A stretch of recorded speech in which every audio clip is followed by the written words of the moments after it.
Ladies and gentlemen, it's now time for Weird Frequencies. Broadcasting live from a cornfield in the middle of central Illinois, deep down inside of a bunker. We dug our own little homes and we live under the ground, and that's where we're broadcasting from. But no, ladies and gentlemen, welcome to Weird Frequencies, home of weirdness. Welcome to season 4. My name is Rob Hansen. Along with me is Tyler, the American T-Rex, and Adam, the seeker of knowledge. Ladies and gentlemen, Bubba is normally around, but he couldn't be here tonight. He was saying eating some fancy dinner or something with a girl or whatever. Good for him. Good for him. Go eat dinner with a girl, Bubba, or whoever it was. Anyway, ladies and gentlemen, and special guest host tonight. The big intro for him is I've known Shawn for a long time, and let me turn off this music. There we go. We faded into it. There we go. And I met Shawn years and years and years ago whenever I first started in radio, and he was on the Morning Disaster, and he was a newsman, and he still is one of the greatest newsmen ever, I think. I'm not just like bullshitting or pulling his leg because he's here, but I really think he's one of the greatest, radio newsmen in the Midwest. That's period. That's for me, for my generation, of radio listeners. He's just tops. And he was in radio. I was in radio just a short time, for only really terrestrial radio. I was only behind the scenes a few years, and then I was on the air maybe 2 years or so on Pandemonium. But Shawn was always just super cool to me, and one of the most realist people ever. Everyone would be fake and backstabbing and lying to you, and Shawn knows radio people are a ruthless breed in some aspects. They're passionate people, and they're very competitive, let's put it that way. And but Shawn was always really, totally just genuine to me, and you could get a straight answer from him, and I'd be like, Shawn, what's going on around here, kind of thing, and Shawn would be like, well, Rob, it's like this, he'd tell you what's up, So is that your best Shawn Balint impersonation? Pretty good. Yeah. So anyway, ladies and gentlemen, we're super glad to have Shawn Balint on here because we're going to ask him all kinds of cool stuff tonight, and he's a voice of radio in the Midwest, and there's going to be a lot of people watching, and ladies and gentlemen, welcome Shawn Balint, Radio Shawn Balint. Man, that's the first time I've been applauded since I drove the Kreckles car in the Raymond parade. And then I found out they were applauding the car, not me. So I guess that doesn't count. Like the big chicken car. It's like they're applauding the chicken head, which, by the way, could be a weird frequencies episode in itself. Well, you're a legend, and talk to us a little bit about how your history in radio. How did you get started? And I know it's a long story, but give us the kind of your version of it. And I know you were in what I know is you were in Morning Disaster, legendary host and co-host on there, and then I know you went from there into St. Louis radio and conquered St. Louis radio, and now you're down in. Where have you guys been all my life? And I know now you. Last I heard, I was driving through Carbondale area down there, and you were on the radio down there on a station doing some awesome, news and farm casting down there. And what channel is that you're on right now? Boy, my main gig is WSMI out of Litchfield. Mm-hmm. And so, I'm kind of on a monster station with a big stick that, covers that area between Springfield and the greater Springfield area and the Metro East, the kind of stuff in the middle of the sandwich. So it's humongous, isn't it? Covers a lot of turf. And then, I do a little news in Jacksonville on the side on WJVO, and a gig I somehow have to get out of. I somehow got caught up in doing traffic in Nashville. Look at a map. and I have to do it in the morning and the evening. And I keep saying I'm going to quit. It doesn't pay much, and I'm probably butchering the pronunciation of the street names. But oh yeah, that's so cool. By the time I figure out, and they don't take taxes out, so I'm probably making like I don't know, 7 cents a report. I'm the world's. I am my own worst agent, but so I'm doing that now. I got into rate. Going way back, like coming out of high school, I wanted to be a sports writer. I was a lot more sports oriented. Before Morning Disaster. Yeah, going way back, and then this is like coming out of high school. So, and then all of a sudden I heard like a friend was going to Lewis and Clark College in the Alton area, and they had a college station. I thought, I'd love to do play by play. So I went there. Never really got that sports gig. You get somebody who's like the old quarterback, and they hold on to those gigs. So I wound up doing news in Taylorville. Went to Maryland for a couple of years. Family moved out there, and sports is your real love, right? And it's not really doesn't consume. There's so many things, the money, the greed, and I'm talking about management now. If they make the money, I don't necessarily begrudge the players for making a buck, but yeah. So I went out to, I worked in Springfield for the first time in '96, and I started the week that the Morning Disaster went on the air, and I filled in a couple times for Mad Dog, aka Chris Murphy, and I kind of brought just kind of a unique vibe. And well, to be honest, I asked about my personal life and how long it had been since you'd like to think it's all about broadcast skill, but they were so fascinated when I admitted that I couldn't pick a naked woman out of a police lineup. All right, Mr. Blunt, we have a naked woman, a fire hydrant. Ray right away went after my personal life. And then on the website, they started tagging on how many days it had been since I was with a woman. So, yeah, thank God social media. Real great. sexy. So, I did that, and then it made you a legend, though. Yeah, it was such a balancing act because at the time, especially then, you're on WMAY, you have to be serious. You can't be with those people. You can't joke with those people.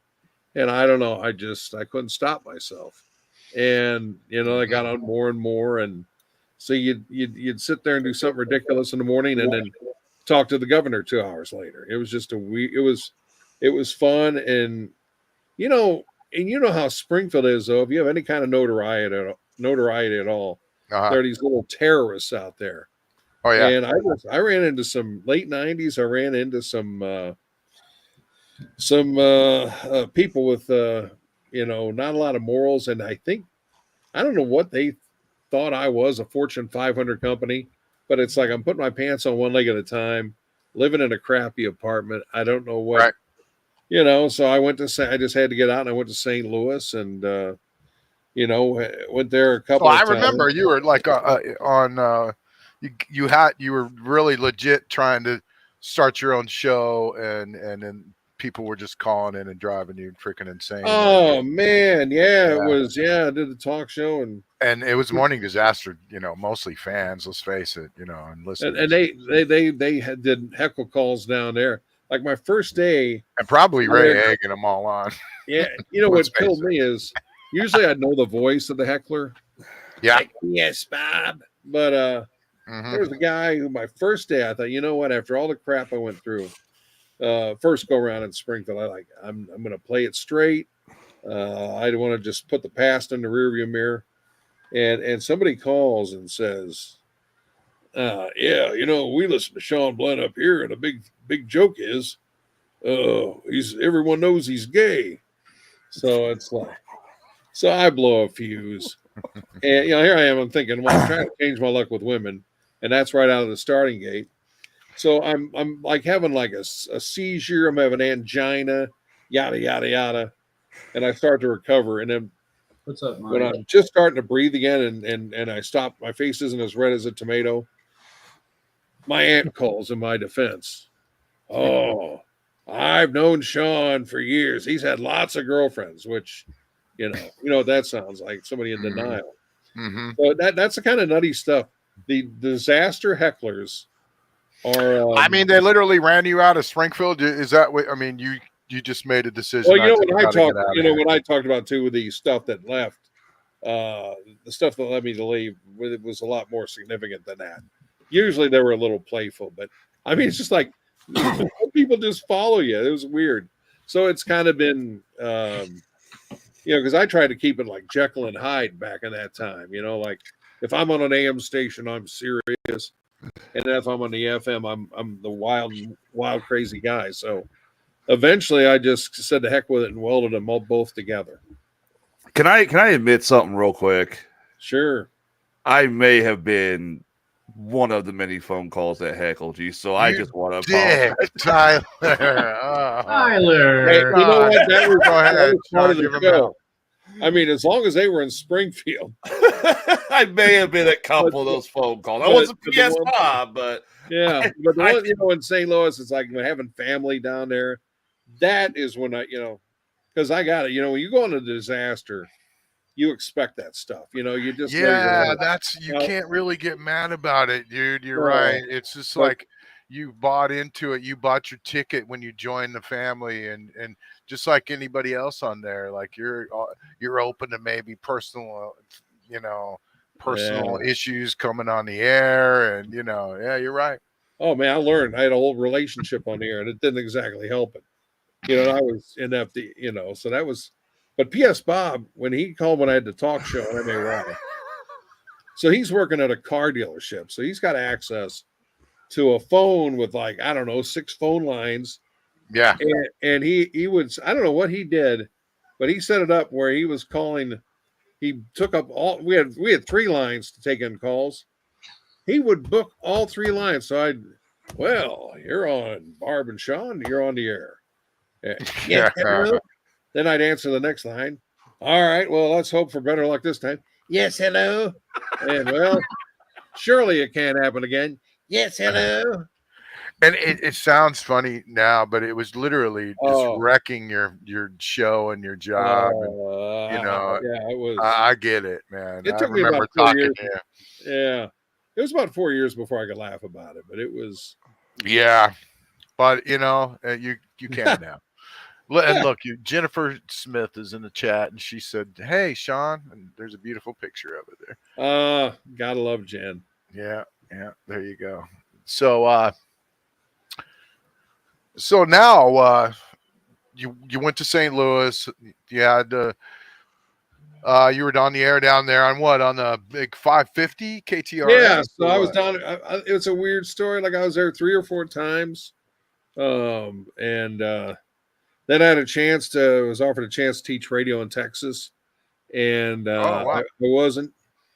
You know, it was good money. It was like 200 miles west of DFW, and you could just see where, you know, all these years later, you could still see how the Dust Bowl just, you know, grudge raped that region. You know, it just you could feel the Dust Bowl. I mean, you could see it. The sky looked weird, and I don't know. And they go, well, you know, the thing about here in Snyder, Texas, well, just be prepared. Someday the restaurants just close when they feel like it. I thought, I don't know if this is where I want to live, man.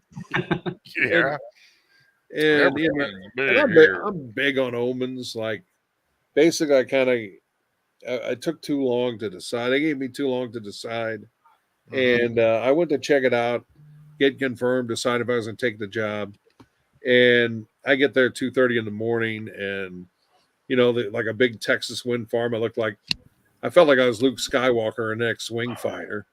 You know, like what kind of place is this? You know, perfect for weird frequencies, but they're all in a grid, and I thought it just looked like a different world. Like I was going to Area 51. Then I get into town at 2:30. It turns out there's an FFA gathering, no hotels available, and so I sleep in my car in the middle of the summer in Texas.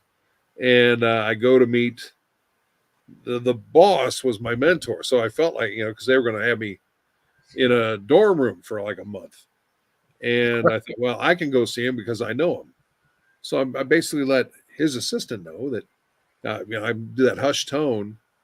And, you know, like, yeah, I'm here to see Dr. Dreeth. And So what does she do? She leads me to him, and he's talking to the board of trustees. So I look, you know, that Nick Nolte down and out in Vegas, or no, forget about that. The Nick Nolte mugshot. That's what I looked like. It probably smelled like. I'm big on first impressions. So, Yeah. you know, I thought, you know, I'm not sure I want to come here. And then, but I left one last day to work in St. Louis, and because I was going to wait to be confirmed, and you know, and I go up there, do one last day, and you know, we worked a 4-day work week over the summer, so I just did Monday through Thursday and came up and was going to say goodbye, and then somebody, you know, a lot of people talking. It's like radio. You talk about you know, education and all that stuff, and they made a big deal. Told my mentor that yeah, I don't think he's coming down. I think he's going to leave you. And like 4 days in, so it's like he says you don't want to be here, and that ended. Then on the other end, my boss at 5:50 opened the door, and then he shut it on having me come back. So it was like, oh, geez. And so I was doing all these side gigs, and I had like keys to like 7 stations in Jacksonville and Yeah. Marion, and it seemed cool, but you know, I'm driving everywhere. And if I'm going to drive 100 miles, I'm not going to brown bag it. So I'd lost all this weight, and it's like, oh God, it's unhealthy. I don't know how people who get on the road do it, because it's just, you know, you're eating junk, you're sitting in a car, you're sitting crooked. But I did that, and then I wound up back in Springfield in 14, which you know, I was there for 6 years at 1450, which, you know, it was just it wasn't really the best fit, you know, like a bigger part of my job all the time was running equipment for remotes. I thought that's not what, Yeah. you know, 25 years into this, it's not really what I'm, you know, looking to do, but just kind of happened, and the rest is history. And I latched on with WSMI 4 years ago. So it's been a pretty good run. It's, you know, good people. The guy in charge isn't running an office politics operation, which, you know, I appreciate. That's rare. That's awesome. Yeah. Working for good people. So hopefully I didn't drive your audience away with the life story. No. We wanted to hear it. That's why we asked you here. It's boring LinkedIn frequencies with Shawn Balint. So I worked at McDonald's when I was 14. Anyway, liar. that is a lie. They're both lying about it. They're all lying. A bunch of liars. So, well, cool. And now, of course, you're down. What's the name of the station you're on again? WSMI. We serve Mid-Illinois. That's right. How many watts is that thing? Like 50,000. 50. That's right. Yeah. 50,000 watts. You can about pick that thing up anywhere. So, awesome. So, okay, we wanted to also, you know, because you've been in radio so long, and you're a newsman, and you just, you know, you've gained all this knowledge from you know, just media and pop culture in general, and you know, so it'll be interesting to just ask you some of these things, because there's a lot of, you know, let's start with this. Of course, it's the election right now, you know, Yeah. but people feel like, and you know, everyone in the room can talk about this too. I think me and Tyler talked about this a little bit, but people feel like it's weird right now. There's a weirdness going on, you know, in the air. It's like things are different, and you feel almost, some people feel out of body, almost like they're not, like they're fake, or you know, and they're just experiencing their life, and people are having a lot of pains, and like not pains, but listen, like being really tired. This has been the past like few 3 weeks, and people just being really extremely tired, and just everything's real weird. And do you feel that, or is there I'll tell anything? you know what? And fatigue is certainly a big part of my life. And boy, and we talk about what long COVID and Uh-huh. other stuff, and most people don't find out that they have long COVID. I do run into more and more people like, man, it's like I don't know how to get through the day. And it's one thing if you're like me, I don't have kids. I can kind of go be a vegetable in the corner at the end of the day and Mhm. sit on the couch. But these people don't have the option, and you know, trying it, and like you're to the point where the fatigue's so bad, energy drinks, nothing. There's nothing to jumpstart you. So yeah, I do see that. I see and there's nothing more isolating than when you got that chronic fatigue. It just totally pulls you out of society. Yeah, I think I definitely have a chronic kind of fatigue from getting COVID. I got it once, and I never really felt the same since then. Broomstick says, like everyone has lost their every freaking minds. LOL. That's what he said. uh, it's just a weird feeling. It's in the air lately, and just don't I, you mind. and the one thing that really sticks out is I don't know, like I don't know, what all inspires it, social media, just the way the world's changed, or working home, whatever. Uh-huh. But people, man, there's no shame at all. It just shame is like it's like in a museum next to dinosaur bones. I mean, Uh-huh. people will say anything at any time, anywhere. I mean, there's no filter, Right. you know, and it's like I don't know, and I just see people, they're ready to go at it at the drop of a hat. Everyone's And, mad at everything. yeah, Everyone's mad everywhere you go. Everyone's pissed off about something. People and come in my store and it's just like they're mad when they walk in. I'm like, how can you be mad at me? You don't even know me. You never even met me before. Well, you they, guys want they, to talk about the election and all that shit? They just did. Harris just had. I didn't even know this happened. She had a. This is how mad people got. She had a rally, and she told everybody Beyonce is going to be there. Okay, people got pissed off. Beyonce showed up, didn't sing, spoke for 3 minutes, and left. Well, what do you expect? It's not going to be a Beyonce concert. It's Beyonce's going to endorse Harris. That's what it was. That to me shows you how desperate she is.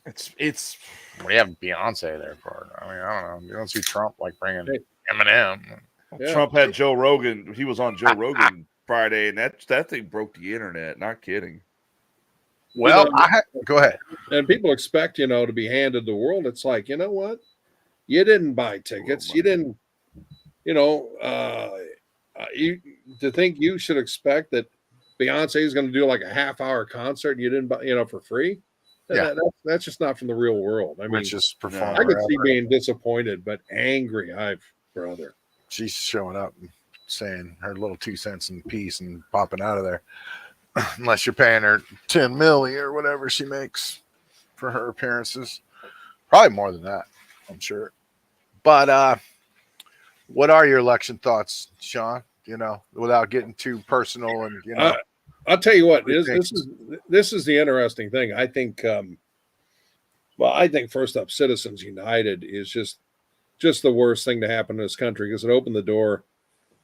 These third party ads are so crazy. I mean, it's another thing. People will blame Fox News or they'll blame this, but I'll tell you what, when you have these commercials, like you don't realize how bad it is until you got Missouri. Really gave me an education because the Republicans own the state, and so then Republicans turn on each other, and they all believe the candidates pretty much believe in the same things. So they gotta go deep into the bag of dirty tricks. So like everybody's accusing each other of being in favor of Chinese farmland. Well, you had one of the candidates for governor who looked like, and for anyone who remembers the cartoon character Droopy, oh gosh, and so they put like they got these commercials, talk about playing on emotions. And they got like the Chinese flag on his face and, an animated just madness. And, they got the other candidate. Everybody, he's a never Trumper. And so everybody's like grasping at straws, reaching for something. There's a guy, he's already got weird, mannerisms and nervous little smile at, the wrong time. So they take his face and they're like, manipulating his mouth during the commercial. And I'm thinking like, there's just no standards. You can do anything. You could, if it's politics, you can say whatever you want. And just lie like crazy. They used to hold, lie like they used to hold you accountable. Now you can just say, and then, the teeth have been removed from journalism so much. I mean, there's just no one who's feared anymore. And, that might sound good to some people, but, not to sound like I'm digging into the deep past, but Walter Cronkite, people feared the guy, and he called it the way, he wasn't playing games. He wasn't, he told you what he saw. And, back then you had guys they kept around long enough. They had clout. They had, now it's like, well, if things go wrong one day, one of these spineless network execs is just going to boot you. No one Walter gets Cronkite was also the voice of the owl that they worshipped at the Bohemian Grove in Northern California. It's this pagan ritual, this satanic / pagan ritual that I'm serious. I mean, and that's the way Satan was. Dude, he's the voice of the wow.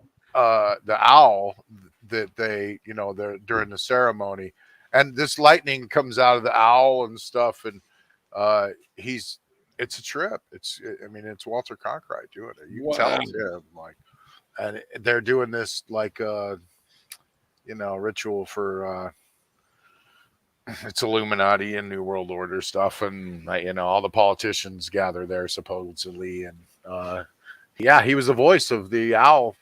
Somebody just broke into there. Alex Jones broke into there originally and filmed it and made a documentary about it called The Bohemian Grove. But just like last year, another guy broke in there, and the owl statue that they worship, because it's like the owls like represents like some god. I forget the name of the god, but it's there, and this YouTuber found it, and he went up inside of it, and it had stairs going up inside the owl and everything, and it was like about a year ago when he went there. But anyway, Alex Jones, Infowars.com.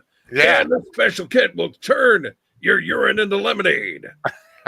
Infowars.com. Alex Jones. Back to you. I couldn't help myself. Now, what do you think about what happened to Alex with the way that they blacklisted him from? I'll tell you what, that is a rare media platforms. That's a rare thing because well, he outed the New World Order, and he outed the Trilateral Commission, and he outed the this Bohemian Grove thing, and he outed the Bilderberg meetings that they have where all the big princes and kings and queens gather with Microsoft and Coca-Cola and have this meeting called the Bilderberg meeting. And he busted that all out, and he made like New World Order like almost a household word, and Illuminati too. He like created this whole giant, group of conspiracy theorists really all by himself. But then they, he did the Sandy Hook thing, and they banned him from every broadcast platform known to man, Twitter and Facebook, and they all cut him off YouTube. It was the biggest like total blackout of a person ever, and all because of Sandy Hook. Isn't that a trip? I mean, what do you think about that? Oh, I think he definitely pressed some buttons there, and it's pretty hard to get squeezed out when when it's your own show and you're footing the bill and you're not, I mean, yeah, it was something. And boy, about the only place I hear from him is somebody impersonating him on Howard Stern. Broomstick said making the frog gay every day. There you go. You want to bring that up? That's one of my favorite Alex Jones memes. Becky Springler says hi. Mike Winder says drink another dew, Tyler. Corey says Elon Musk thinks that we are in a simulation. You never know when you're even like watching clips now of Elon or Joe Rogan or any of those guys if they're real clips or not because of AI. They've just screwed it up so bad. When you're watching stuff now, you're just like, okay, you don't know if it's Joe Rogan talking or not because they've totally AI-ified him now. You know what I mean? You can go somewhere and make a video right now of Joe Rogan saying whatever in the hell you want. And that's what all these videos are. Like 95% of them are now. I just can't even imagine the power of deep fakes and AI when, you see it. I mean, George Floyd, was there something worse that happened than George Floyd? You bet. Was Ray Rice the only guy who ever punched a woman? It seems like it based on the reaction of the world. People have no imagination anymore. If it's something terrible and you read about it, nothing there. But if it's on video and and again, I think the networks, the news folks are more and more invested in playing on emotions. I just and they'll run that 5-second clip, boom, boom, boom, boom, boom, like it's just making your head race, and and yeah, I mean, and so video's everything, and now it's like, oh, we got a tool, we can make it look like you killed somebody. You just can't believe like those old, like 24 or one of those Clancy novels or something. It's it's pretty creepy, and you think what what they could do with a third world regime. Look at this this person. Hey, my opponent. Here's a picture of him diddling a kid, or whatever you want to do, whatever the kind of thing that lights the wick and sets people off. Oh, everything's talk about collusion. Of course, it's collusion. Everybody's collusioning everybody.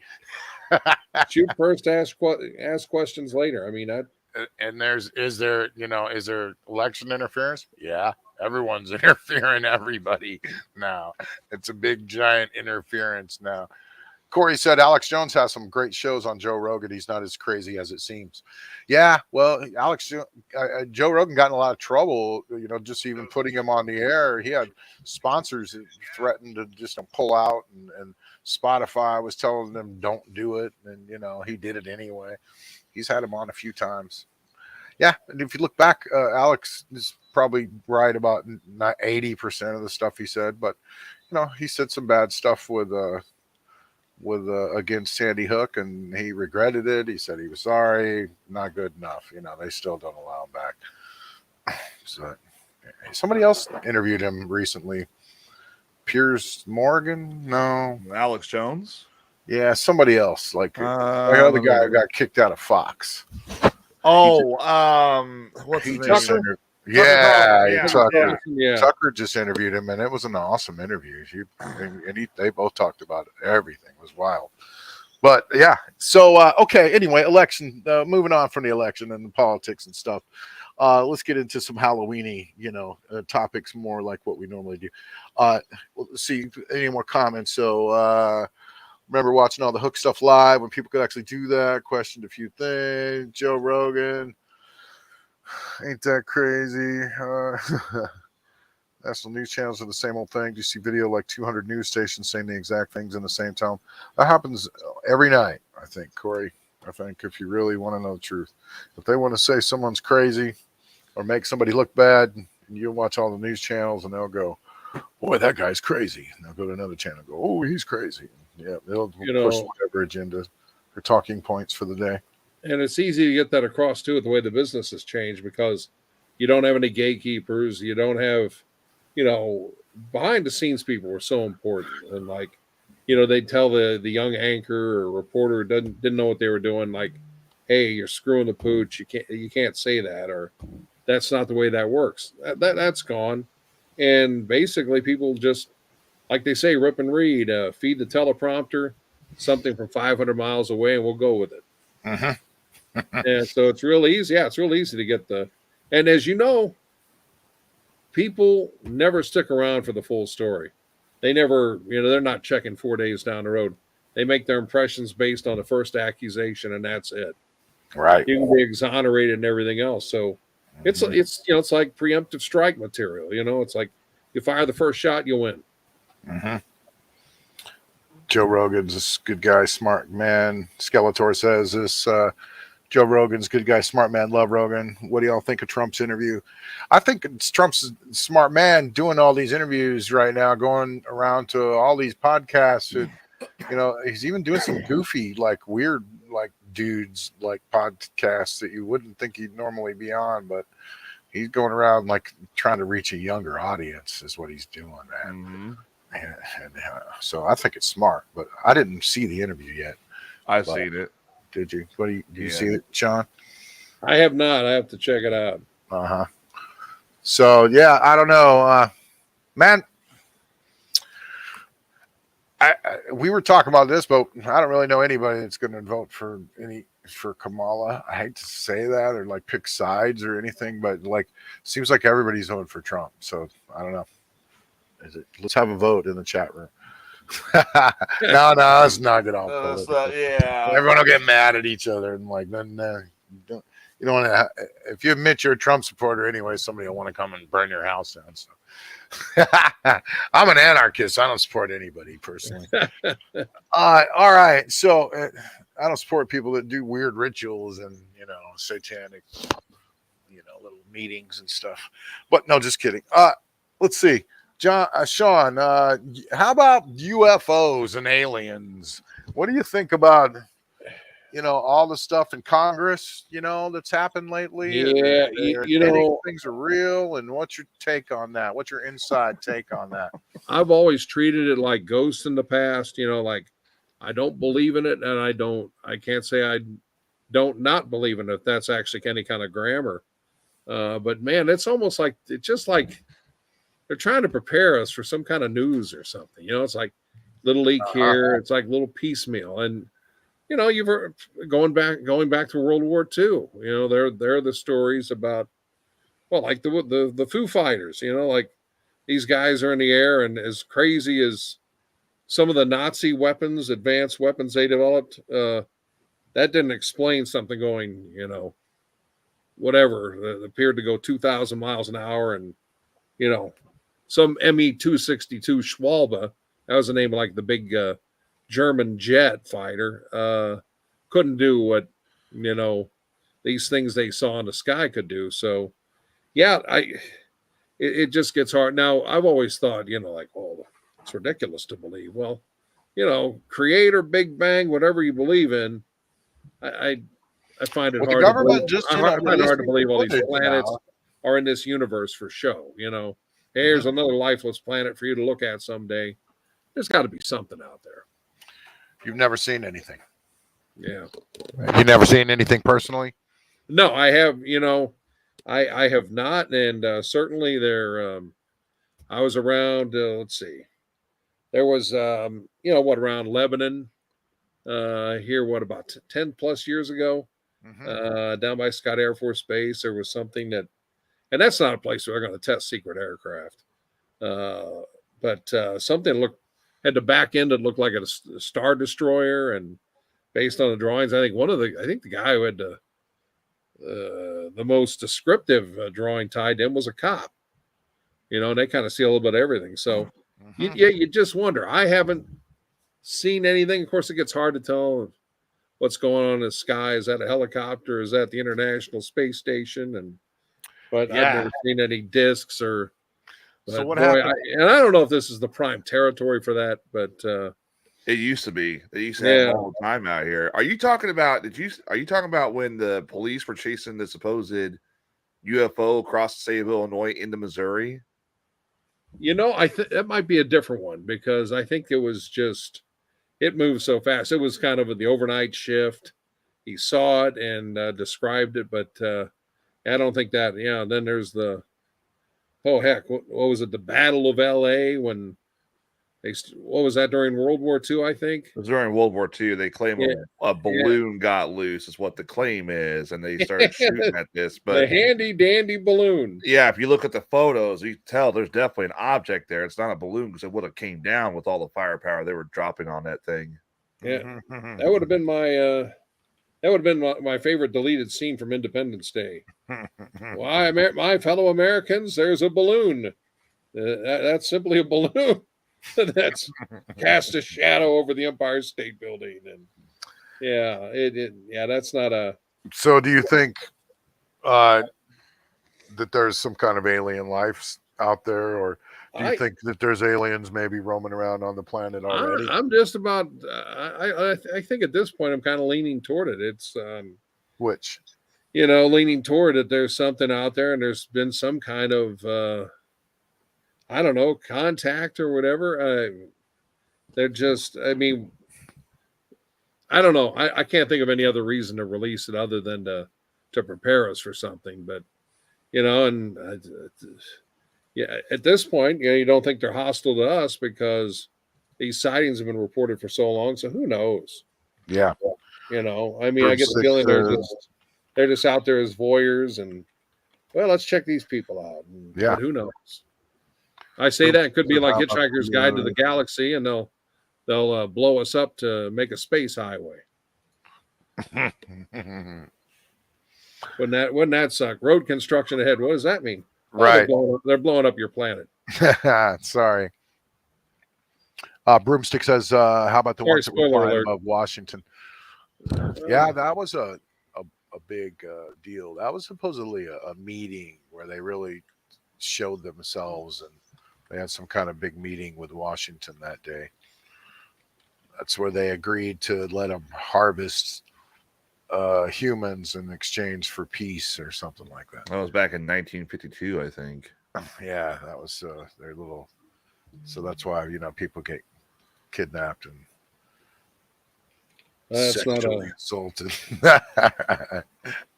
and sent and brought back because they made an agreement that they'd let them do that and we'd leave them alone. Supposedly. You don't think they own like a shop somewhere like Patricia's and people go in like they own Dollar General, for God's sakes. You have 7 pop up in town. I believe. Yeah, that's back that's room, what it just was. disappear real quick. No, the Dollar Generals are the UFOs. That's what it is. They're just parked there. You're zipped up into space in the back room. Don't go to the bathroom at Dollar General. Hi, my love making with my husband just isn't what it used to be. Can you help me? Sure, we can. Oh yeah, yeah. Come on back here. We'll show you a few things. I almost blew my cover. So, all right. All right.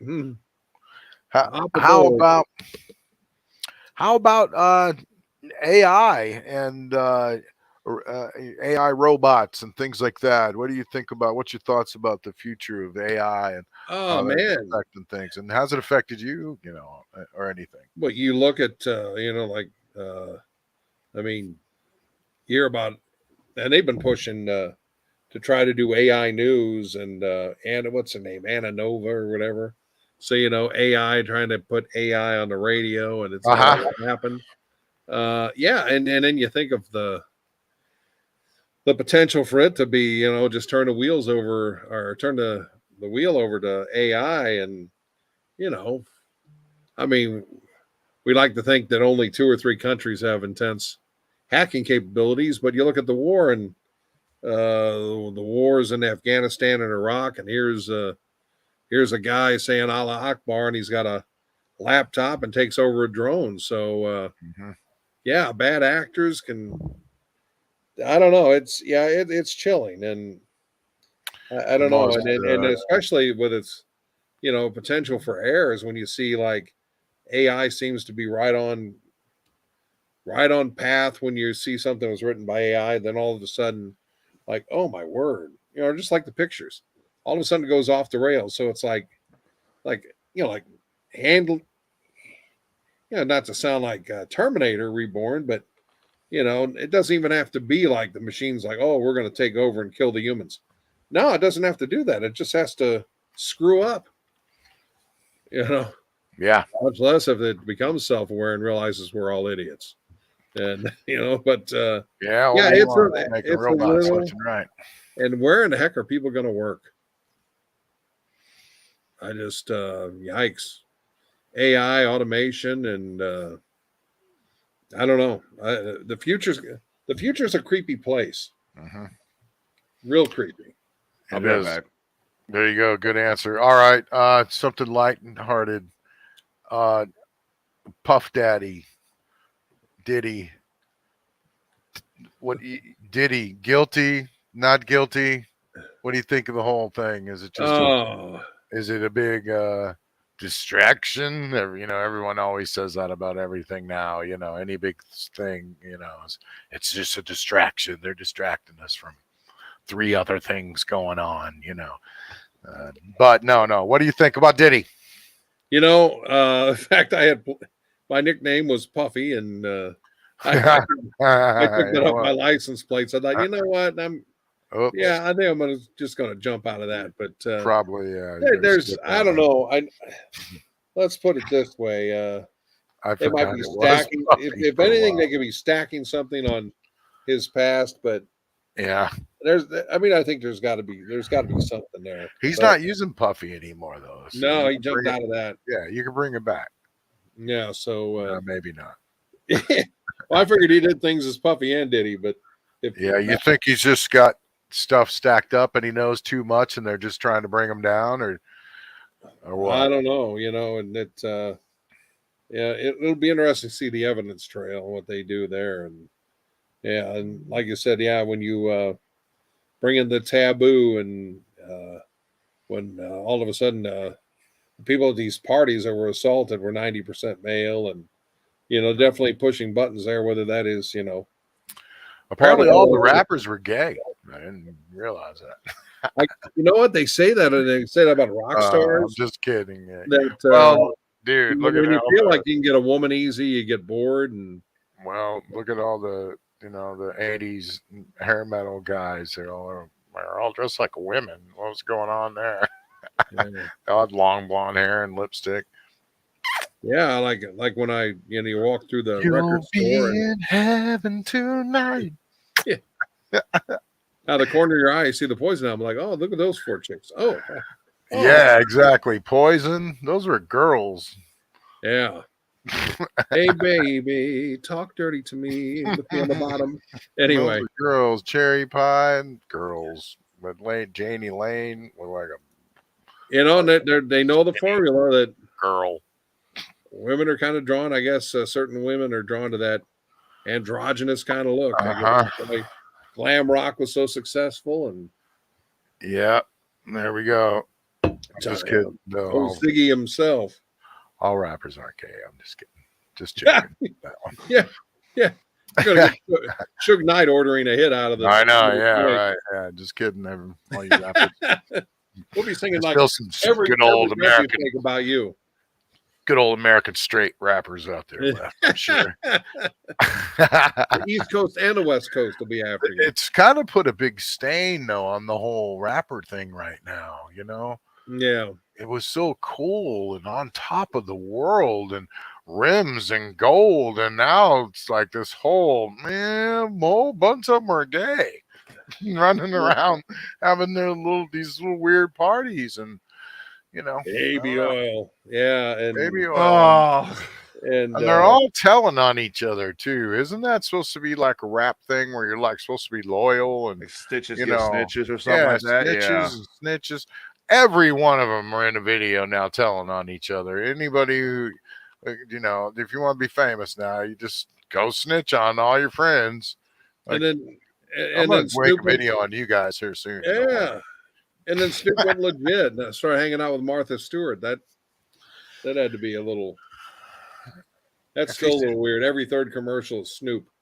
Man, if he isn't the biggest sellout in the world, I mean, one moment he's making an album about being a gangster in the hood, and the next minute he's making cupcakes with Martha. You know, that's hilarious. Bow wow, yippee yo. Yeah. Who looks for fall? Yeah. Him and Martha, I think, got something going though. I mean, Oh yeah, they're yeah, getting they freaky. look at each other like, make some muffins. They're making muffins. All right. All right. So, you organize in your closet here. Take with this. This will make it easier. the chat saying guilty for sure. They also said the video gaming gambling industry is run by aliens. And Diddy's the reason I can't find my baby. Skeletor, be good. It's not my show. Be good on this show. Diddy. There you go. Skeletor's been crazy on our show. I like Skeletor. He's funny. So okay, all right. Back to some paranormal stuff, Sean. We're getting close on an hour, so we just got a couple more questions for you, dude. We'll let you get out of here. Thank you for staying this long, man. No problem. With my social life, this is welcome. Right on, and that's why we do this show on Sundays. Yeah, people are sitting around, and there's not a lot to do Sundays, and we got a little community going here now. It's cool. Let's see. Bigfoot. What do you think of Bigfoot, dude? Believer, non-believer? But get it out now before Bubba watches Bubba will show up and just want to fight you.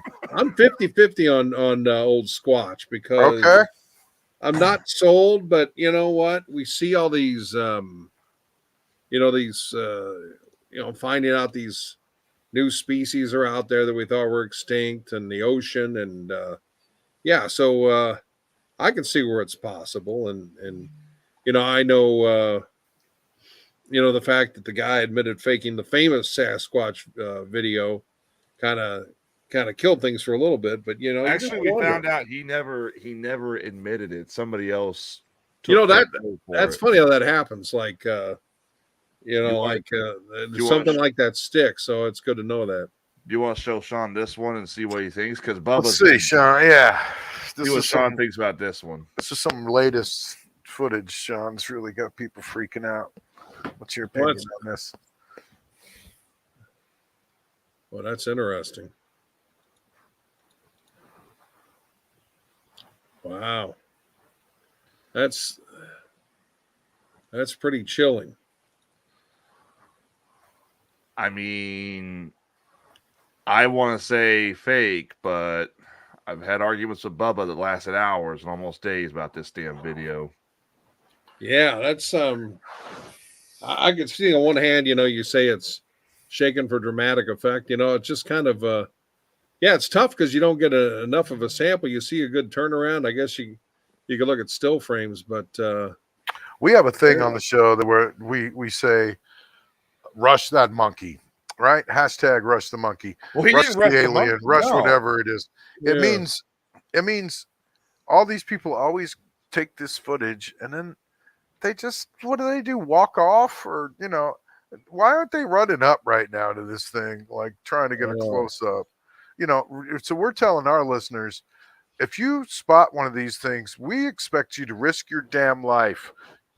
Rush that thing, rush in there full fledged and get the shot, man. That's not a shot right there, don't you think?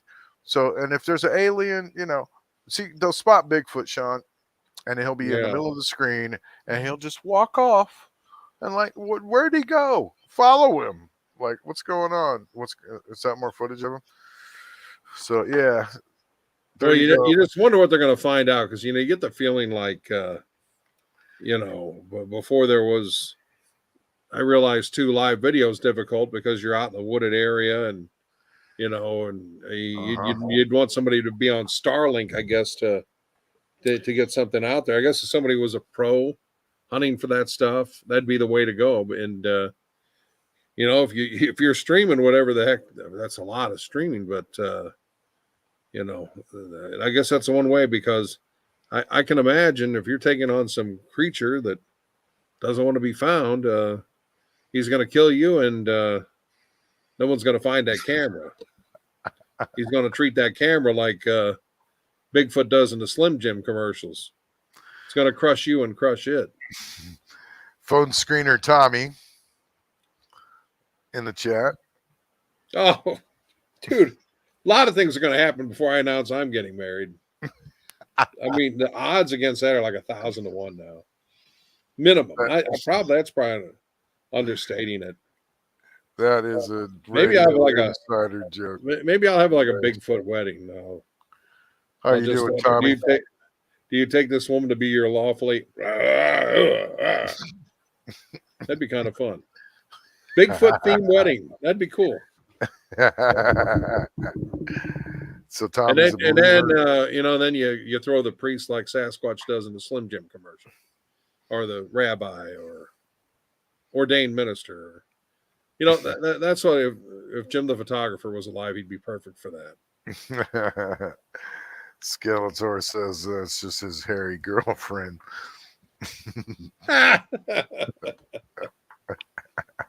I love this guy. He's good.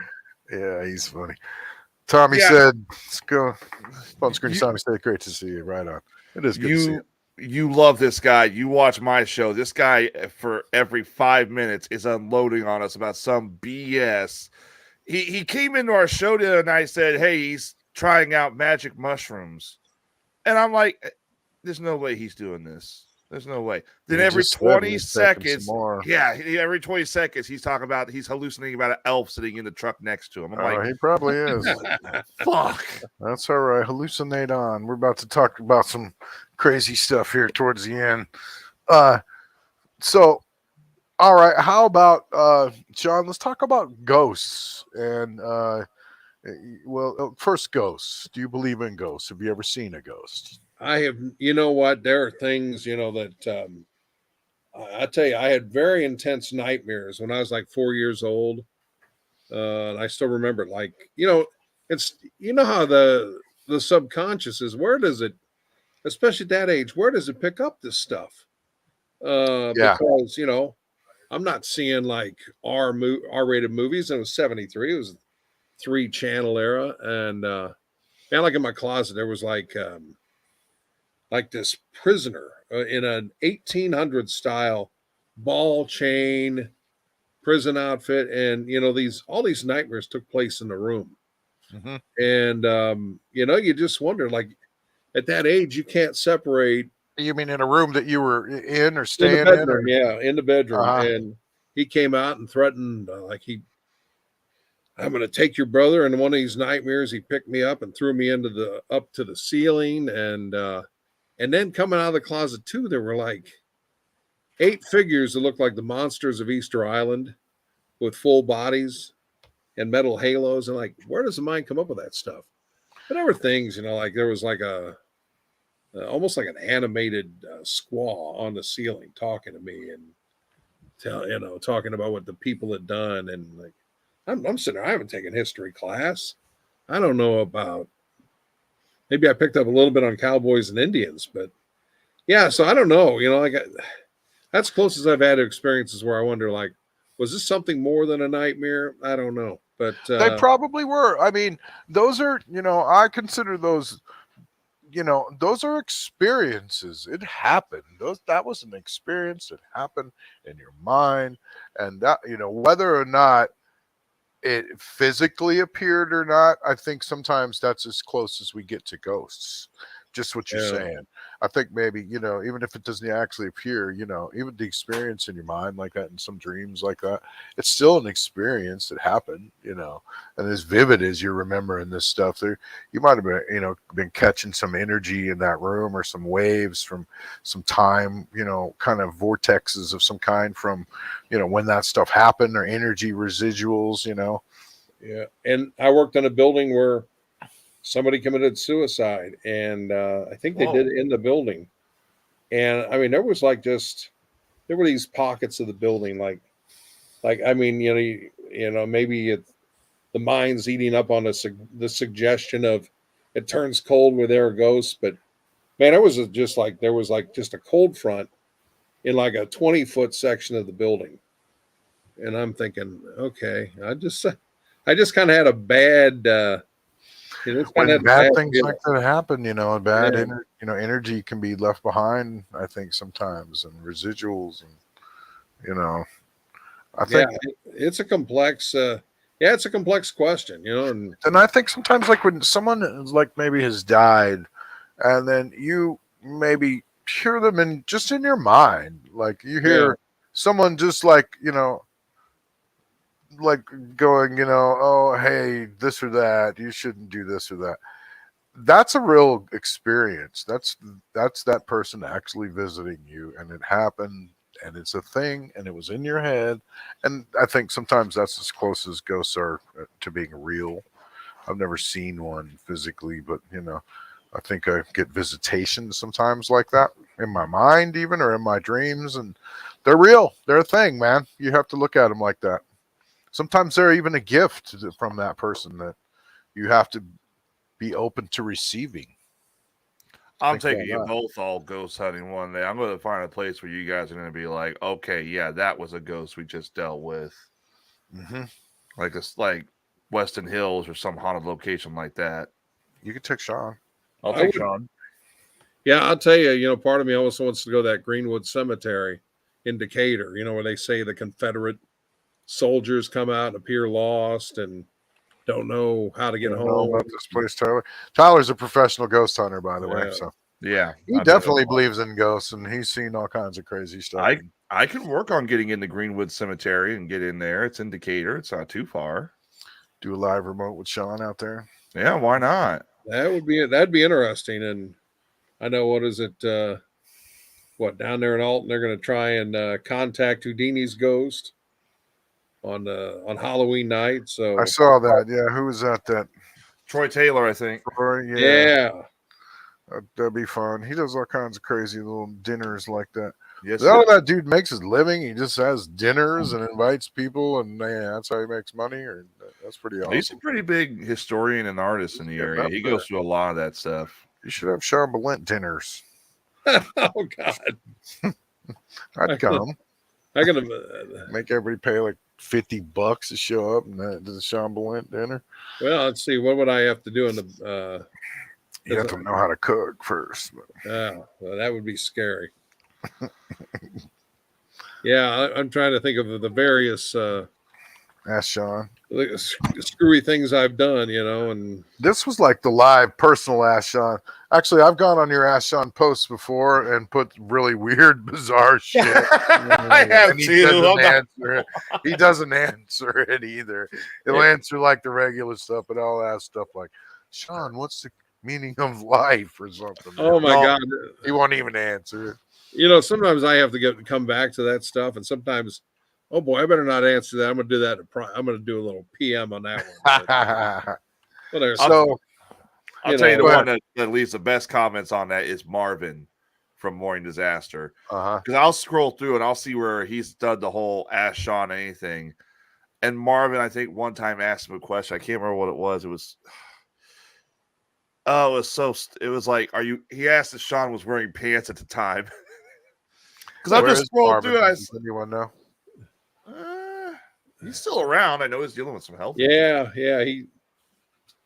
he's still kicking, still fishing once in a Uh-huh. while, and Oh, yeah? yeah, he's Nice. a hoot. Yeah, he's interesting. That's where he was so different than, let's say, Jim. It's like he could be Marvin, and then he just like, what? I just want to be left alone, go fish or something. He had different gears, and then watching old westerns, and yeah, good I dude. like Marvin, man. But Yeah, he was funny. yeah, Oh, it's so hard to relate to that era. Like Yeah.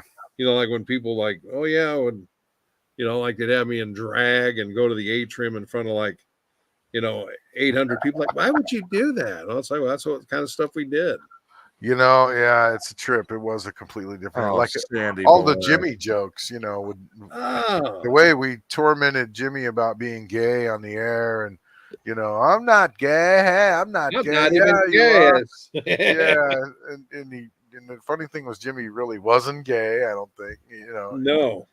He but you know we tortured him on the air. Everyone did, the listeners, everyone. That was a joke, actually. Like, and you just You could not do that now. No way. No. People would just be on you, complaining. Like, could you imagine how the phones would light up if you tried to do that now? People would be like, "Oh my God, what are you doing to that poor gay man?" But Jimmy knew the joke, and although it was like it messed him up in real life a lot. He would try to just want to be a regular guy and hanging out, and people would be like, "Hey, what's up, homo?" And Yeah. he just. I felt bad for him too. Because the regional fame, I think, just everything's happened in his life, and I just think that regional fame meant a little more to him. And it's like, I don't know. I guess I learned young because there was the first station I was at, they thought they were going to make it QLZ before there was QLZ. You couldn't own a bunch of FM stations, so they thought they were going to upgrade the power in Taylorville to 3,000 to 25,000 watts, and they kept getting into a legal battle with the folks on YMG, and then all of a sudden the Fed said, "Oh yeah, you can own multiple FMs." So they just wound up selling it and became QLZ. But there was a kid, like, I was Doc Rock on that station. "Hey Doc, you rock, man." And then the next week I'm just on the AM station, and the same kid just didn't even look at me like I was a ghost. I was invisible. So I thought, well, I'm sure not going to live for notoriety or any of that stuff. It's going to be gravy, but you just can't live for it. Yeah, well, you're right. Jimmy maybe he loved it, and he kept trying to capture 1996 again. It's not coming back. Yeah, he kept partying as like he was a radio star, even when he wasn't a radio star anymore. And he just he was Jim the photographer. He was. It's crazy talking to people about him now and trying to even explain who he was or anything, and what kind of a thing it was. Like, I've always said we should have made some kind of a documentary about him, or even a book. We talked about some kind of a table book with pictures from everybody throughout the years, and write his book. Me, you, Ray, people that knew him, and get quotes in there. That'd be pretty cool, wouldn't it? Like a cool ass Jim the Photographer table book. Somebody should go fund that or something, man, and get it going. That'd be incredible. Yeah, that would, and Stuffed in a Locker in high school by Dan Fogelberg, and when that story checked out of it, I just can't imagine it. Hey, what are you doing now? You're the leader of the band. You can't stuff. Hey. I'll say I've heard the story of Rob when he was at Woodstock with Jimmy, and how Jimmy gave him some kind of med that knocked him out for hours. But I know Shawn's got at least hundreds of stories about Jimmy, probably stories we've never even heard about either. Opening the door naked and all the other. You couldn't make up that guy, man. He just, and then buying the ambulance, and then when told you can't drive an ambulance, you have to change the appearance. Look at this. It's the Millennium Falcon. No, it looked like some vandals spray painted and got bored and just quit. This is the Millennium Falcon. There was not one single thing other than having a windshield and being made of metal that if the Millennium Falcon was made that resembled the Millennium freaking Falcon. No Chewbacca hair. No, I don't know. I would never be seen in Chewbacca. There's got to be plenty of pictures of him and footage of people that could contribute, like being tied to telephone poles and taped to telephone poles. I mean, and things like that, and just appearances he made. But yeah, I don't know. But what about a couple other things, Sean? I'm gonna let you go. Ghosts leads to like afterlife. What do you think about? You think there's a heaven? Do you think there's a hell? What do you think? Do you think there's a reincarnation? We're gonna all come back. I do believe, even if we're not, and I don't know if the whole story, is just right, but I have to believe there's some kind of creator, and I don't know what in the.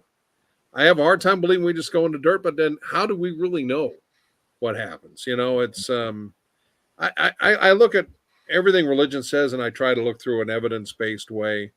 Like in Rome, the Christians were the enemy, and then, well, all of a sudden Rome becomes at least the initial capital of Christianity. So I thought, gosh, people then must have saw something, but um, I, I do find it to be a challenge. But like the Big Bang versus, like we get into science versus religion, and to me, it's like Yeah. I don't think one necessarily cancels out the other. Did aliens create us, or did a god, or did many gods? So it's like, so I think somehow there's something up there. I just don't think a planet just happened on its own. And complicated creatures and ecosystems. So yeah, I don't know. And I struggle with that because obviously, death probably isn't 50 years away.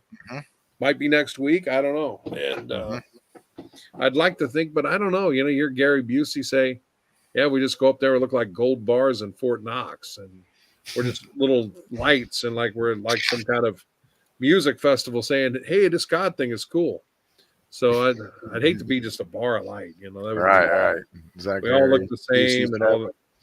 Yeah, that stuff's so interesting, because we go up there, we're together with our families, and then somebody else says, oh, you're just up there to worship the creator, and that's it. That's like on you look at your calendar. Well, let's see, today,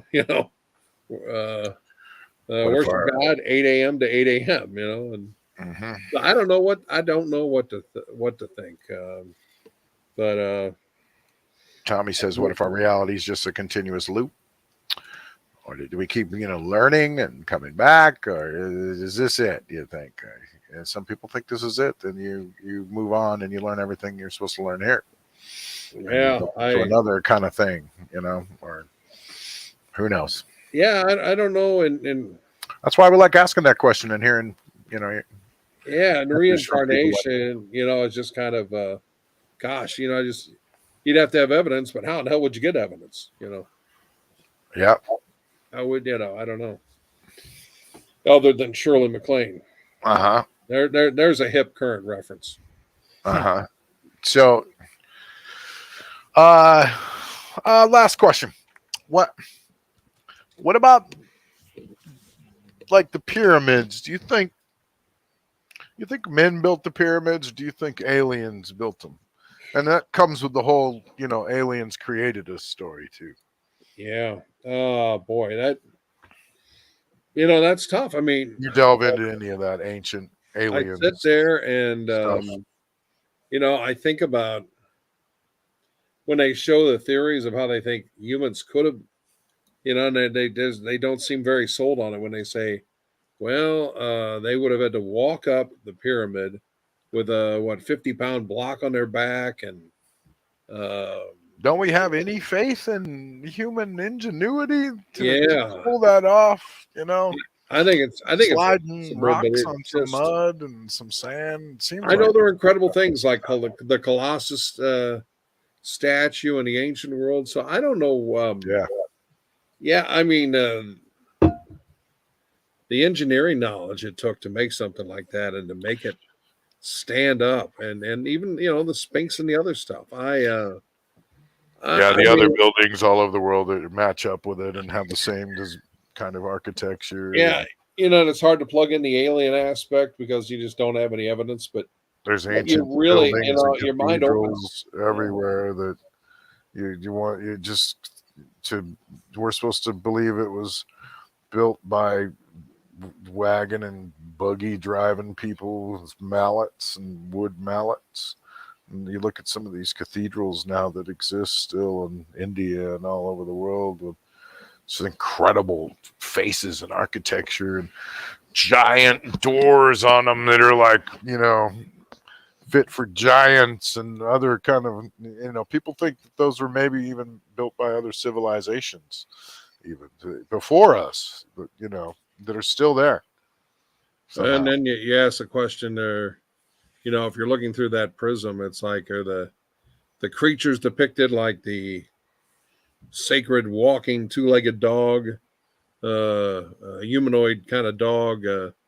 Is that is that supposed to be a god, or is that open? If you're looking through that filter, is that like, or is that one of the folks who paid a visit from elsewhere? I don't know. Mm-hmm. Skeletor says, I think when we die, we come back in a different reality and different time. Well, you're on mushrooms right now, so hopefully, if they've hit you, then you I was probably about to say, tell us the damn answer. So, I was about to say, let us know if you're peeking or not. I mean, you didn't eat it that long ago. You can't be peeking yet, buddy. Takes a couple hours to kick in, don't it? Or a good hour, 45 minutes. I don't know. I think not that I've ever done anything like that before. I've toasted a few mushrooms here and there when I was a kid. They're fun. They give you rubber band legs. Your legs feel like the rubber bands. They're like, and it made me laugh a lot. And I saw colors and stuff. But you can really take a lot of them in the right amount and practically see God. And also people now are you can take these real high doses and like a DMT experience and shoot out of your body. But people are also doing these low level doses now of psilocybin and whatnot. Yeah. Then it helps with anxiety and really helps you be a more productive person. They're microdosing now, so that's pretty cool. Well, that's good stuff. That that's I might need that. I might need that on a boring Tuesday night sometime. Get you a little microdose, Sean. Yeah. It's what they're called, man. They sell them in like little vape shops and stuff. Don't go to a corner store and get them. Go to a real vape store. I think Illinois is actually talking about legalizing mushrooms next. I think it's what they're talking about. Skeletor said his dick is smiling at him. Yeah, I had my arms. I had my arms turn into French fries one time. Looked at them and they were both like long McDonald's French fries. Wow, my arms are French fries. My friend said, "Hey, are those things kicking in?" And I was like, "Well, my arms are French fries, so I'm pretty sure, yeah, it's working." Skeletor said his mind is melting. So let us know about this afterlife, Skeletor. I'll stick with beer and weed. That's all I'll stick with. If you could go ahead and contact God for us while you're tripping out and just ask him if we're coming back or not, we'd like to know that. Or if there's some other plan, maybe. Can you fill us in on what that is? Thank you. Get back to us. Hey, what do you mean I got reincarnated as a house cat? Hey, Jimmy, well, if he came back, he'd probably come back as like a snake or something. No, I have no, a house cat, probably, so he could see up dresses. oh, Hey, What's that? yeah. Doesn't Ray have Hey, look, like, I'm a pussy. Doesn't Ray have like a pet dog or cat? Jimmy came back reincarnated as the cat or dog, one of the two. He might be one of Ray's pugs, possibly. Who knows? Hey, why am I short again? Jimmy'd be pissed if he came back as one of Ray's pets. Probably he was a pet his whole life. No, I'm back. I'm back again. Well, Sean, it's been fun, dude. We just wanted to talk to you, get some, good straight answers from a newsman. And, we try to ask and talk about things on here that, just your average person can understand. And, we don't try to get too technical, and Tyler will sometimes with his stuff, but we try to let's try to figure stuff out, and so it's cool to be able to ask you just some questions. Oh, man, I was honored. I appreciate it.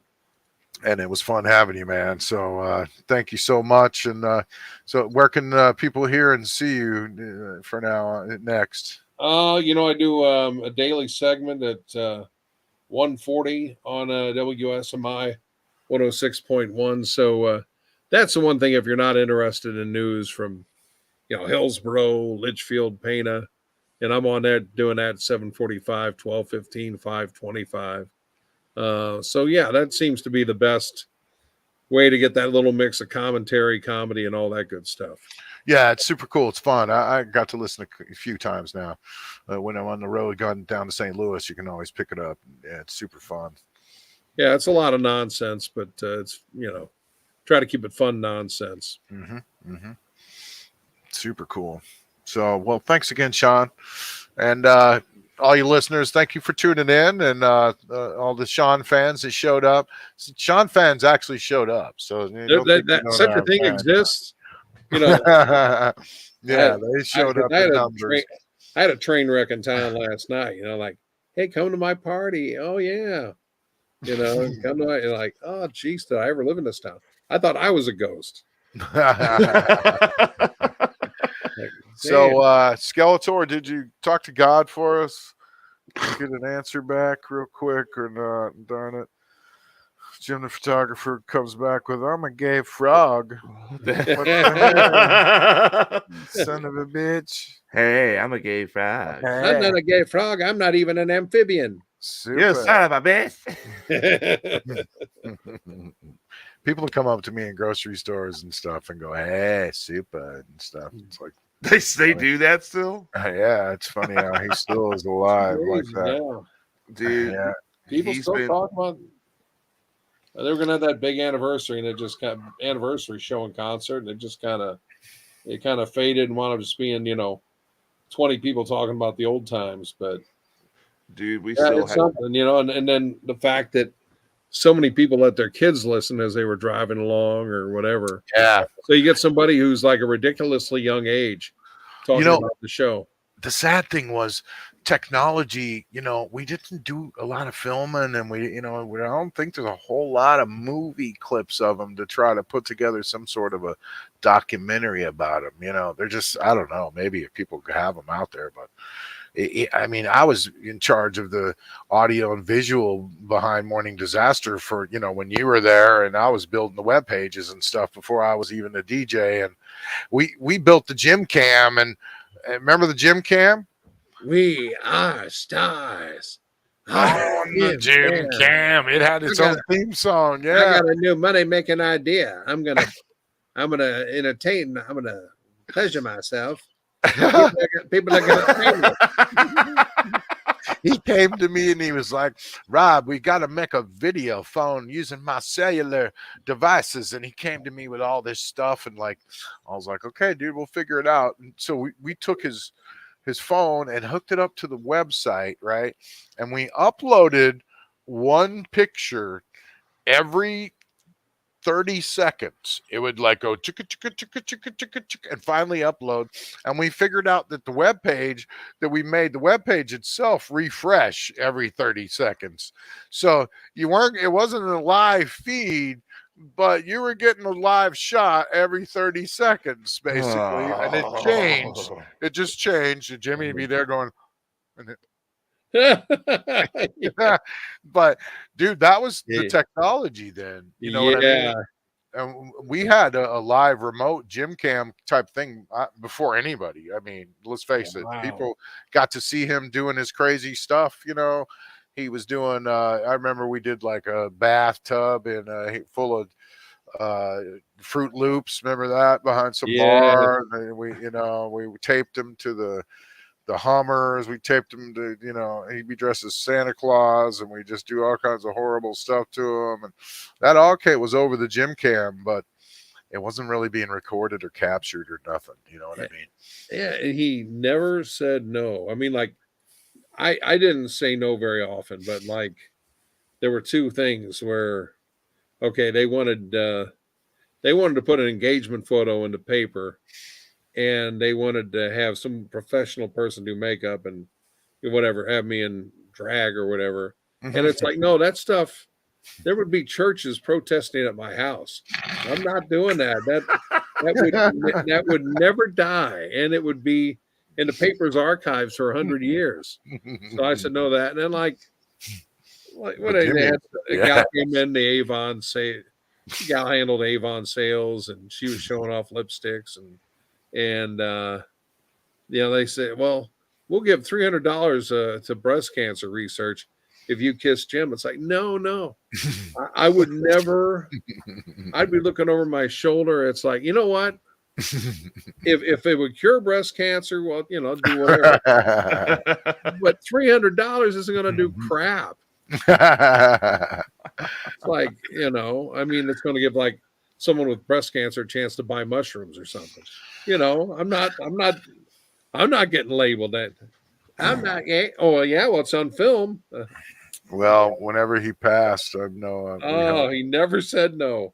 We helped clean his, house out, and oh my god, boy, there was some wacky stuff in his drawers, some he clothing, everything. Not to put him out there, but male and female clothing. Oh my god, really? Oh yeah, Jim was a trip, man. I still love. I don't know what to do. I'm broke. I don't have any money. And then all of a sudden, he'd say, look what I just got my hands on. And he had like an alligator family, Papa alligator, Mama alligator, and a baby alligator heads. And you looked over like the Papa alligator was $148. $108.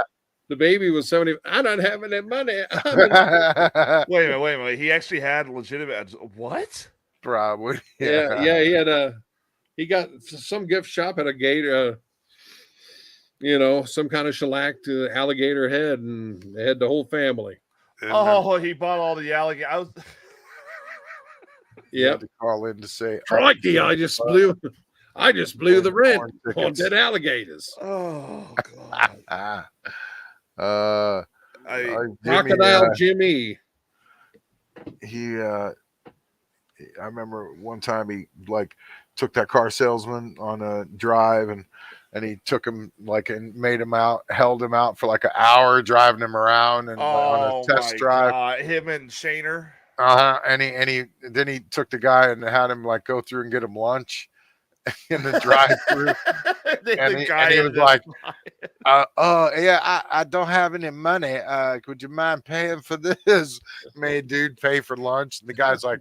Finally, you could tell dude was getting so mad. He was like, look, man, I got to get back to the car lot, man. Seriously. And Jimmy's like, hey, could we stop by here? And it was funny, man. I literally wet my pants when he pulled the laundry out of the trunk. And they came up to the laundromat. Just a second, I got to get out and do this quick. Did he? Jim with a laundry basket with and it's Jim's laundry basket. So it's probably underwear and panties and I think one of my favorite Jim segments that you guys broadcasted was when Jim was sick. So for some reason they sent Bodine and Shaner to Jim's house to drag him to the hospital. And Jim ended up flipping out. Yeah, they said he wasn't sick, but he ended up flipping out on them over the ring. It was weird because every time Jim flipped out, Bodine was involved. I don't know why it was. Bodine was somewhat involved. So Shader got back at Jim and towed his There's an example of how, give me back my man. Bring my man back, you son of a bitch. I kick your ass. Calling sick, they'll come to your house. Yeah, you hear him in the background. He's yelling so much, he's barfing and he's gagging from it. Yeah, really actually sick, probably. No one can do it better than Jim. Always. Yeah. I remember when they had me give Jim an enema, and I didn't understand enemas. I didn't know what was inside an enema. I didn't know how it worked. And I mean, it's like I was a bored cafeteria worker. Well, I got to put the steak sauce and all this stuff. Wait a minute. You gave Jimmy an enema? Yeah. That was Bodine did it first, and then when I did, I mean, I remember hearing Bodine's. And that was some crazy offensive radio, yeah. I thought, well, I got to squeeze this hard for it to go in the proper place. So it's like, ah! With him, you never knew if he was acting or if he was reacting. So it's like, People right now listening are horrified, just even wondering what we're talking about. Oh my god! It was on. Now, I have to say, giving a guy an enema was not on my bucket list. Well, this was 90s radio, you know. I'm telling you, man. Well, what, late 90s, right? Is that what was the run of the disaster? April 15th, tax day 96 was the first day that it was on Springfield based. And before that, it was out of Peoria because that's when Jim started with them. You know, that's the craziest story, you know, like Caterpillar was on strike for 2 years in the early 90s. And he thought, I'll just do this, hang out with these radio guys. I'll listen to the show. I'll do this while I'm bored. And then, you know, Caterpillar finally, you know, they slowly recalled people out of that after the strike was settled. And he was trying, you know, basically they only set him up with, he had to work third shift, and he was trying to work out where he could show up for the show at 8:45. And I mean, the only smart thing to do was go back to Caterpillar, but he was addicted to the fame and everything. I think if he goes back to Caterpillar, he'd still be here today. And he knew, you know, Corey says, sounds like he was being hazed, and it was documented on the radio. Well, he was in many ways. It's true. And Jim also knew that it was a character too. And and when he was off the air, he was a different guy, wasn't he, Shawn? He was. It's funny. Jim could he could turn things on and off. Like I remember, he didn't talk like that though. Like last year or two. Like I mean, he had a weird voice, but he didn't talk like the whole high pitch. He didn't talk. Why? But he had a weird voice, right, Shawn? Like when he just talked to you, it wasn't like that. He was so desperate to still feel young. Like you'd have a conversation that's like, this is a guy who's done different things. You know, cross country runner, pretty good. Actually, was a decent photographer. Was in the martial arts as a sensei, and Kung Fu. A lot of that stuff was true, and he was kind of like a little Forrest Gump. And you'd have a great conversation with a guy with perspective. Then all of a sudden, one of his 420 buddies would come in, and he'd all of a sudden turn into, "Hey, it's Corey, my best friend," who's like 22, and not a Mensa guy. No offense, Corey. And he'd go, "I'm kicking it," you know. It's just like flipping a switch. So it's like, you know, Jim, I kind of like, you know, Jim McGill, just normal person with a little Jim the photographer. Yeah. Well, that's cool. We knew that guy though. Yeah. He got into some bad people there at the end of his life, man, and he was doing I think a lot of crazy things he shouldn't have been, and it was a sad way to kind of end his life, really. Lord knows the police the police, I know the day of, you know, and making phone calls, a ton of cop cars there, and, you know, like people thought something untoward happened until they finished, but that was pretty chilling. And, you know, I remember in the week before I guess he had switched phones.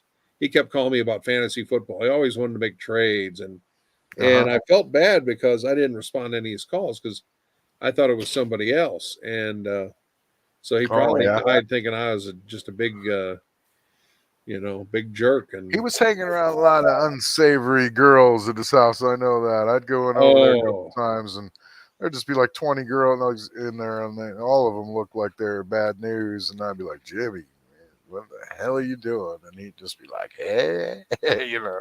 And, you know, then I was there when he passed also, you know, around. I was around. Man. And we were able to honestly get in there and, you know, clean some stuff up before any officials arrived. So, you know, we were able to keep any kind of you know, drugs or anything like that disappear instantly before the police got there.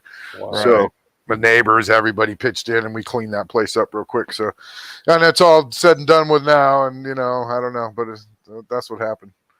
But, you know, so we were able to like have a clean. We were able to, you know, had a nice report in the newspaper, because then, you know, a big star like that would be a big stink, and oh, he OD'd in his house and blah blah blah. And they were able to just kind of keep it all kind of quiet and just and respectful, and that's nice. Instead of saying, he probably OD'd on the couch. We don't know for sure, but he, he didn't just die of natural causes. Maybe he did. He could have. I hope so. But he was partying like a mother. I know that. So, Wow. But he did pass away on the couch, just in his sleep. So hopefully, it's good enough way to go. But I miss him still. Don't you, Shawn? Yeah, there's no doubt. You laugh a lot less, and I think we all felt older after he died. And it's hard for me to believe that he was younger than me when he passed. And Yeah. it's hard to imagine him now. He'd be 69, I think. But he always seemed like he was. I mean, wouldn't that be a celebration? The kid had 500 shirts with 69 on it, and he had like golden birthday, big deal. He looked like he was way older than he was, even when he was young too, for some weird reason. Well, how old was he when he passed away? Like it is 53, I think. 53. Yeah. Dude, he could you imagine him now with Illinois legalizing weed? He'd be he would have burned up left and right. Just you would have seen him every 5 minutes with a joint in his hands. He'd be doing commercials. Yeah, he would. Jimmy had he never really married, but he had a lot of friends, a lot of girlfriends. And I still talk to a lot of his girlfriends because they knew I was really good friends with them. So, like, there's a few, 2 or 3 of them out there that we talk about him and bring back his memory every year, around this time of his passing and stuff. Yeah, it's pretty cool. But yeah, well, yeah, but like you said about him being hazed on the radio, he loved it and he lived for it, man. And he wouldn't have been on the radio unless he wanted to. But you couldn't have done the things that we did on the radio back then. It's all no way.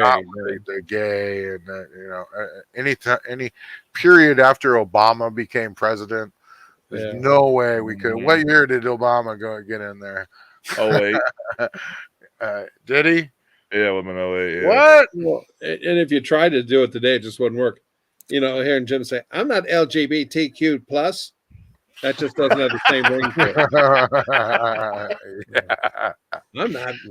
I'm not even whatever. What? I'm not even LGBTQ plus X. I mean, that we had the callers calling in and saying "up Jim's butt" to win tickets.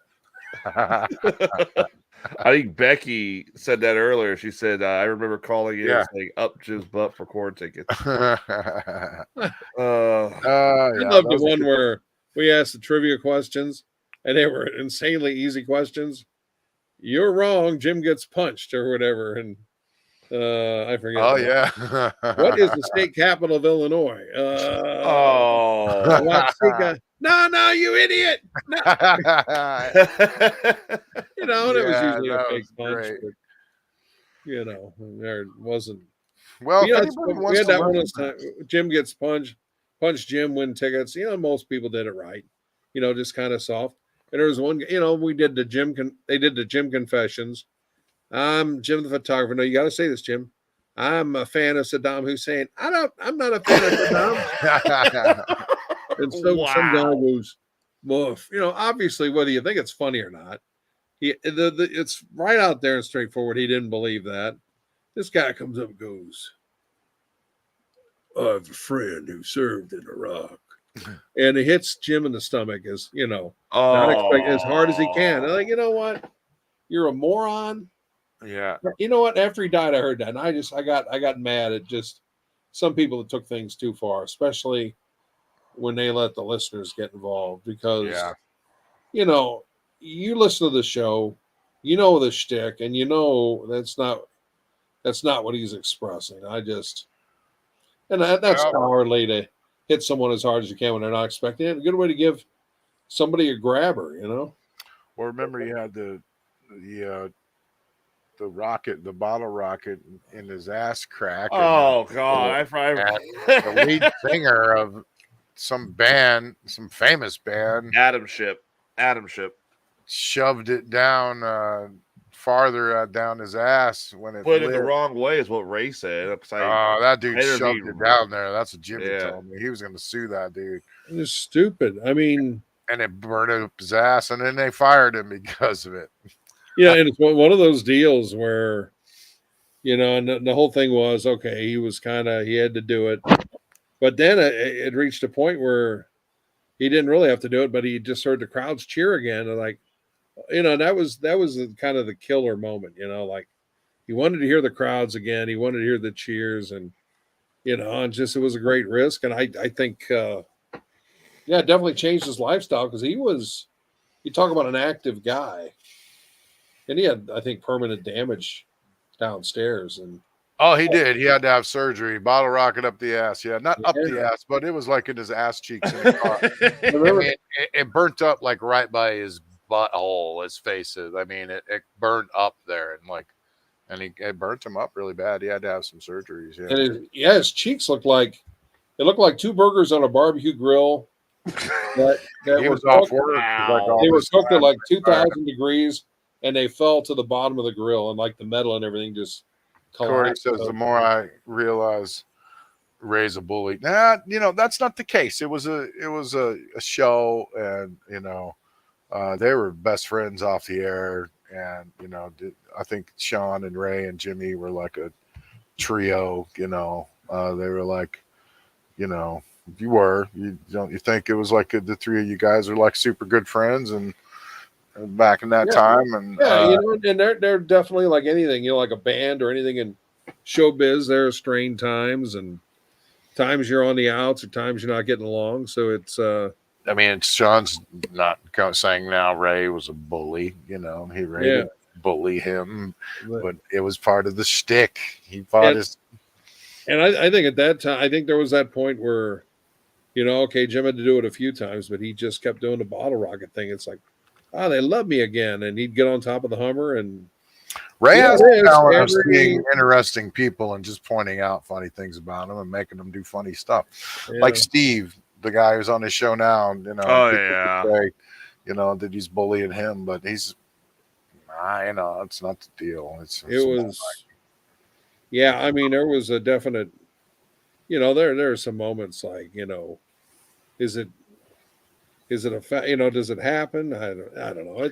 There were back then, there was reality crossing, that was going on live on the radio. Like it was really, it was a reality show. It was Jackass, and it was a conventional radio show. It was kind of like a reality show before there was a reality show. Jimmy was Jackass before Jackass, absolutely. The things that he would go do and not, worry about harming himself. He did hurt himself a lot, obviously. The rockets up his ass, and he would go out and do stunts and things like that and get banged up.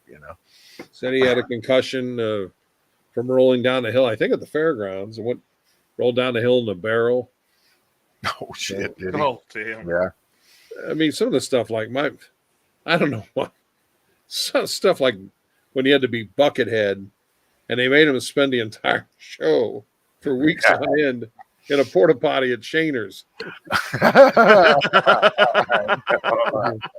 And they some of that, I mean, was really like bizarre, like cruel radio. It was a trip. I mean, I remember that, and it was like you felt sorry for him, but at the same time, it was hilarious. I mean, it was funny, and the people on the other side of it that were, doing this to him thought it was hilarious.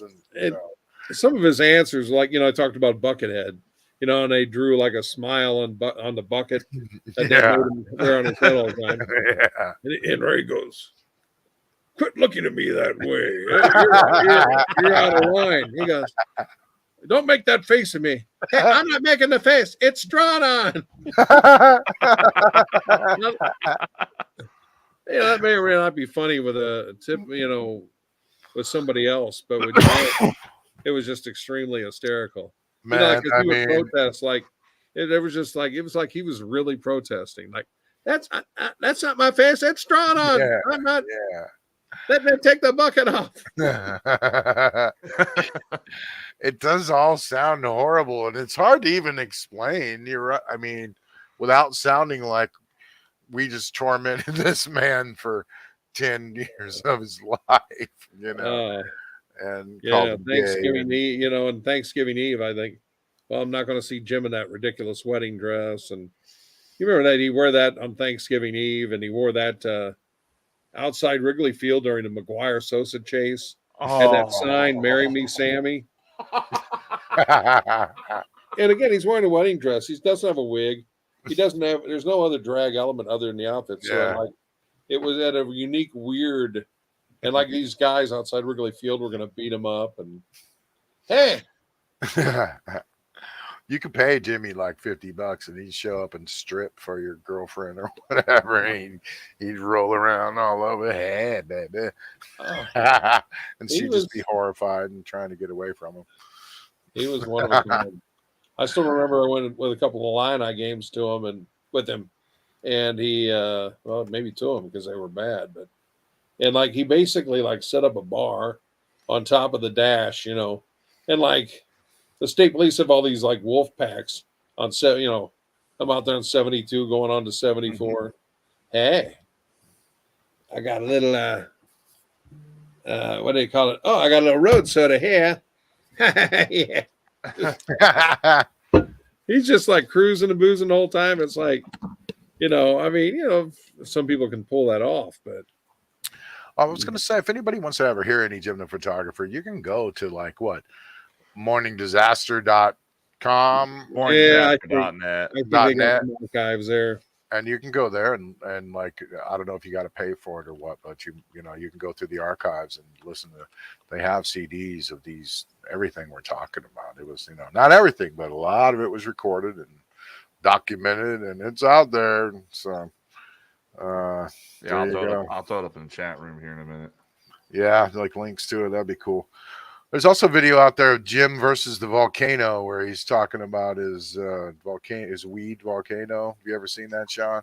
Yeah, I did. Yeah, he made like a commercial for his weed volcano, which is this giant weed device that was like this big on the table with a turkey bag that he filled up with smoke.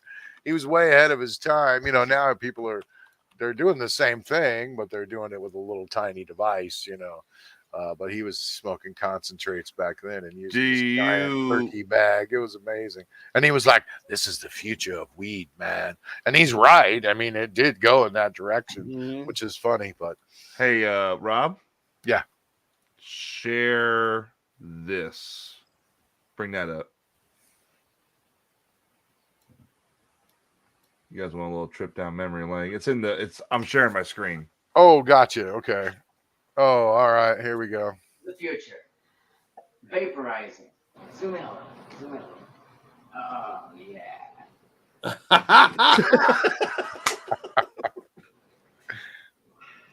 This is a waste. It really is. This is the future right here. You just tear off a little piece, and instead of putting it in here, I put it in here. Drop it in. And let it heat up.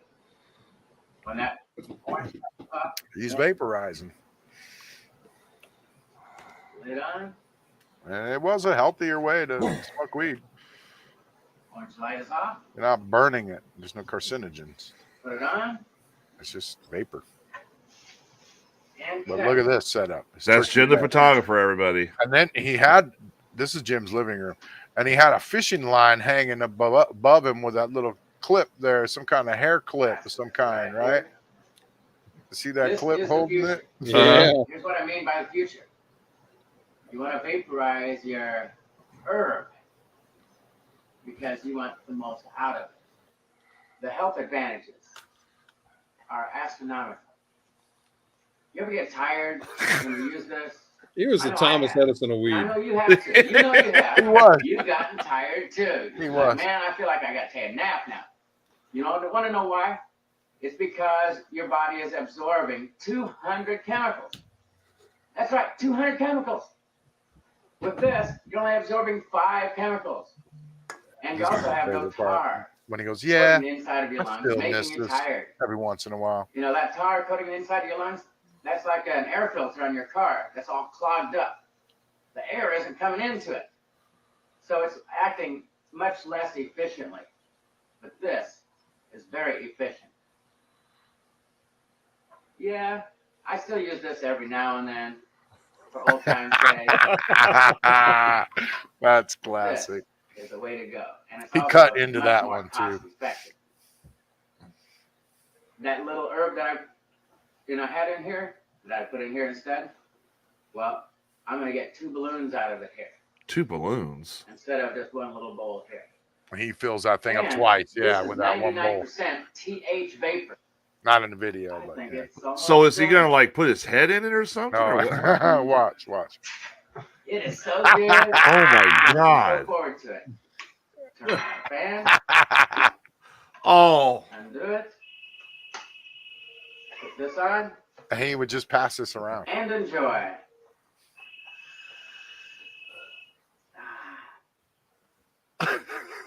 This is the tasty way to go. The future. And it can be yours too. He's the Doc Brown of weed. He was. Come in He my was, DeLorean. man. I'm going to get you high in 2062. What year was that, Tyler? Dun, dun. what's that? What year was that? Do you know? That was, it said it was 17 years ago is when that video was posted. And there's so many people, weird frequencies, as he would say, sweet fuck yeah, 17 years ago when this was posted. Wow. Look, I'll bring it up again. There's all the comments here talking about how much they miss Jimmy and shit. Really? Yeah, you want to share that again real quick? That's the power of weed. Right there is weird frequencies right there. Oh, cool. It's not for everyone. Seasoned veterans of the plant will enjoy it more. Jeez. Yeah, you can still find that video. Apparently, that's up I'll there. be damn, yeah. Rest in peace, Jimmy, Jimmy. had no reason to make that and didn't get paid anything from that volcano company or anything. But he made it. He's ahead of his time. We're making his little that was his, his TikTok video right there. So there you go. That was a cool way to end the show. We can at least let these, young kids know who Jimmy was a little bit. Well, then that way. But yeah. Shawn, it's been a pleasure, dude. Thank you so much for being on the show. You too, my friends. We'll let you go, and thank you again. And we'll talk to you soon. Maybe we can have you back on the show sometime. Sounds good, man. Good to see you again. Yeah, we like getting people on the show and weird things like pop up in the news and stuff like that. So, and yeah, it's really good to see you and talk to you, man. Thank you. And if I get married, I'll make sure you guys are the first to know. Don't hold your breath.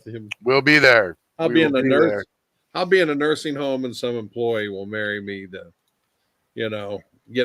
get my whatever I have in the will, and they won't get much, and then they'll kill me, and that's probably how I'm going to go out. Oh man, but we'll have the greatest bachelor party ever for you. Oh, yeah, that's good stuff, and I'll try not to. Hopefully, Depends will become more advanced by then. Oh, good Lord. Yeah. All right, man. Well, thanks. All right, my friends. Thanks for helping us launch our first episode of the new season. So, and we'll see you guys next week, next Sunday night, 8:00. Have a good night, everybody. Peace out.